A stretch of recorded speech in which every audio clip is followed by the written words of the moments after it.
క్రైస్తలో దేవుని నామకు మహిమ కలుగుగాక.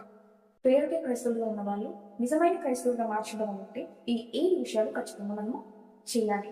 మొదటిగా దేవుని వాక్యాన్ని మనం చదవాలి. కీర్తనలలో 119 అధ్యాయం 105 వచనంలో నీ వాక్యము నా పాదములకు దీపము, నా త్రోవకు వెలుగునై ఉన్నది అని దేవుని వాక్యం సెలవిస్తుంది.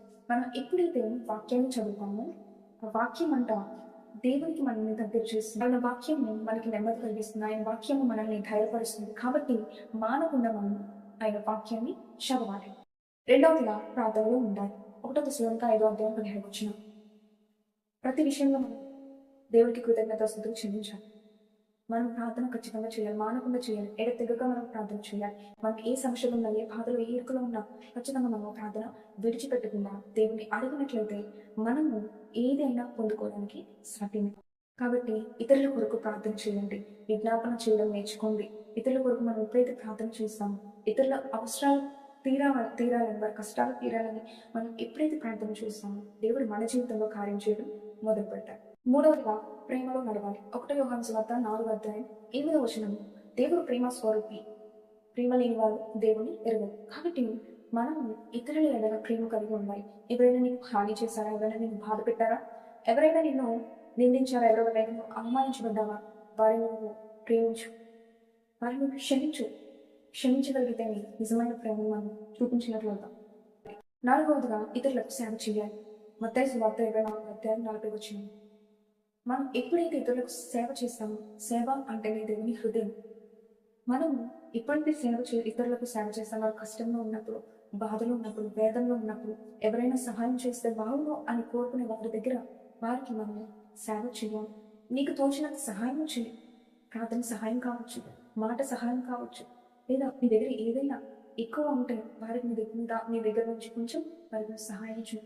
ఇలా పరిచయం చేయడం వల్ల దేవుడు నిజమైన క్రైస్తవులను మార్చబడతాం. యేసుక్రీస్తు భూమి మీదకి వచ్చినప్పుడు ఆయన కూడా అనేకులకి సేవ చేశాడు, అనేకులకి పరిచయం చేశాడు, అనేకులకి ఆయన సహాయం చేశాడు. కాబట్టి మనం ఇతరులకు సహాయం చేయాలి, పరిచయం చేయడం నేర్చుకోవాలి.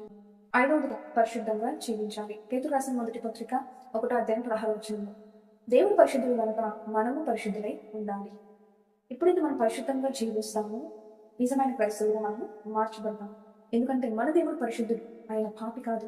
ఆయనలో ఏ పాపము లేదు అని దేవుడు వాక్యం సెలవిస్తుంది. ఆయన పాపం చేయడానికి ఆయన నరుడు కాదు.